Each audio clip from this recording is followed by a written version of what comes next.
Brought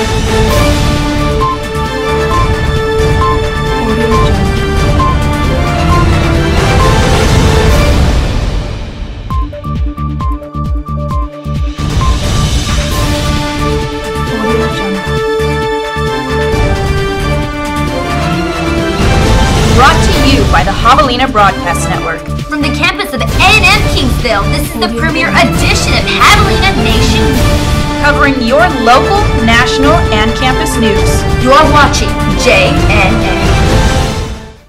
Hello Javelinas, and welcome to Javelina Nation News. I'm Sydney Hernandez. And I'm Shelby Purdy. This is your daily dose of upcoming Texas A&M University Kingsville events alongside local and national news. Your Javelina Nation News starts now.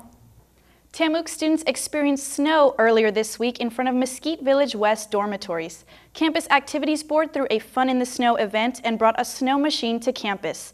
Many students came out to experience the snow and take lots of pictures. Backed by popular demand, the Valley Exotic Zoo came with an interactive program to the Student Union building February 3rd to display their animals and reptiles to our students. I'm actually the owner of Valley Exotics, which is a private zoo based in Ohio. We travel from Texas to Vermont. The majority of our animals are all hand-raised from babies, so they're used to human interaction. You wouldn't want to take an animal that hasn't been hand-raised and put in a situation like this. It would stress them out way too much. I think this is a wonderful event for our school to have because it brings students closer together. My favorite part of the event was playing with the baby Joey. He was so cute and he loved everyone.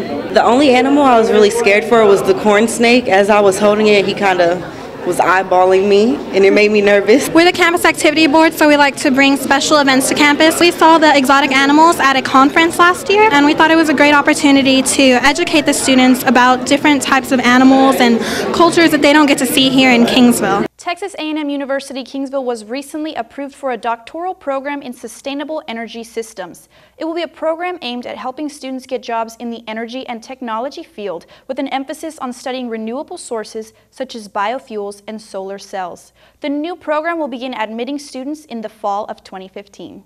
A Kingsville police officer has been indicted on charges related to the alleged abuse of his girlfriend.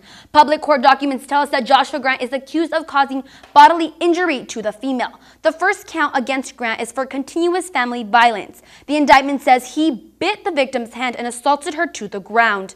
Count 2 is for obstruction. Grant is accused of threatening to harm or assault his girlfriend to keep her from speaking to authorities. Count 3 is for tampering with evidence. Grant is accused of telling the victim what to say to police in order to withhold information. Each count is a third-degree felony charge. Nowhere yet on when it will go to trial, but count on Javelina Nation News to bring you the latest information. Joshua Grant is currently on administrative leave without pay. On a lighter note, the annual Miss Texas A&M University Kingsville Scholarship Pageant will soon be upon us. The pageant is broken down into 2 days. Candidates will have their personal interview on Friday, April 10th from 5 to 9 p.m., and the pageant will be held on Saturday, April 11th at 7 p.m. in Jones Auditorium. This year's theme is the Roaring 20s. The deadline to submit an application is today, Monday, February 9th at 5 p.m. in the Office of Student Activities, located in the Student Union Building, room number 301. The 2014 Miss Tamook winner receives a $2,000 scholarship. The 2014 Miss Tamook is Saumya Demidi. Famous Miss Tamook alumni include Valley News personality Marcy Martinez and actress Eva Longoria.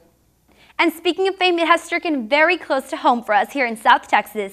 For the second straight year, Corpus Christi was represented in the biggest game of them all.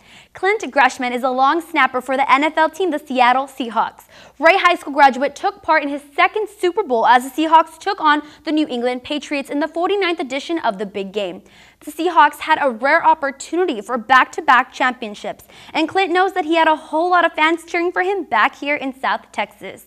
As we know, the Patriots won that game, and now to talk to us more about that night is sports reporter Tessie Ledesma. Tessie? Thanks, Sydney. Now, when talking about Super Bowl 49, you're talking about two teams, both of which had a 12-4 record, and two quarterbacks, Russell Wilson, who is in his third NFL season, and Tom Brady, who has 15 seasons under his belt. Both quarterbacks are completely capable of making a comeback, as we saw Wilson recently demonstrate with the Packers as he made a tremendous comeback to win the game with under a minute left to play. Brady demonstrated his comeback against the Seahawks for the win. Patriots were down by 10 in the fourth quarter, that is, until Brady threw 2 touchdown passes, giving the Patriots the lead, 28-24. With under 2 minutes left, the Seahawks trailing, Seattle needed to score a touchdown in order to become Super Bowl defending champions. The Seahawks did not roll over, though. They drove 79 yards in 1 minute and 36 seconds. A yard away from winning their second consecutive Super Bowl title, Coach Pete Carroll made one of the worst decisions in the history of sports. Instead of handing the ball off to the unstoppable Marshawn Lynch or having Russell Wilson rush it in from the 1-yard line with 26 seconds to play and a timeout remaining, he called for a pass. This pass was picked off by the Patriots, and all New England had to do now was kneel it, which is what they did. After a very intense and nail-biting game, a game which is said to be one of the best Super Bowls in history, the New England Patriots are now Super Bowl champions. It took 10 years, but Coach Bill Belichick and Tom Brady finally did it. They won a 4th Super Bowl together.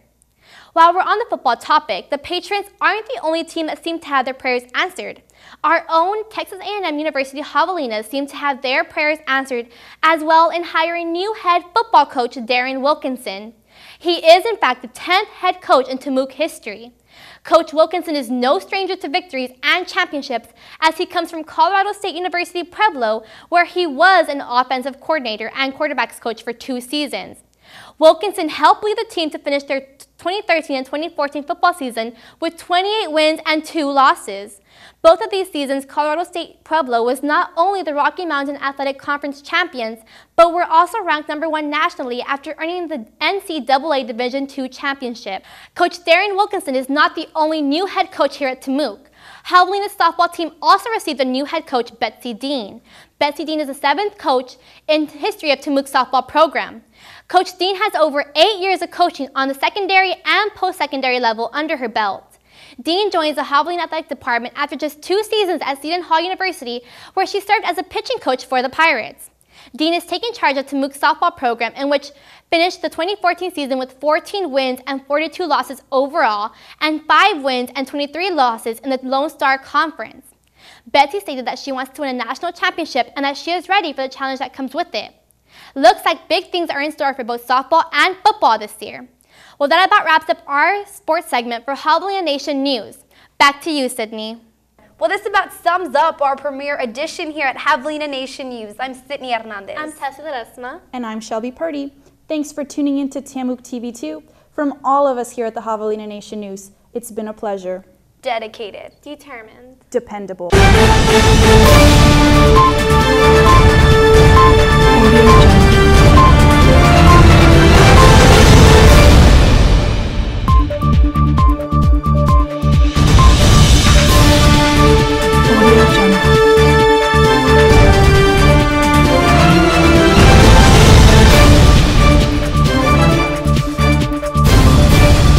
Audio Jungle.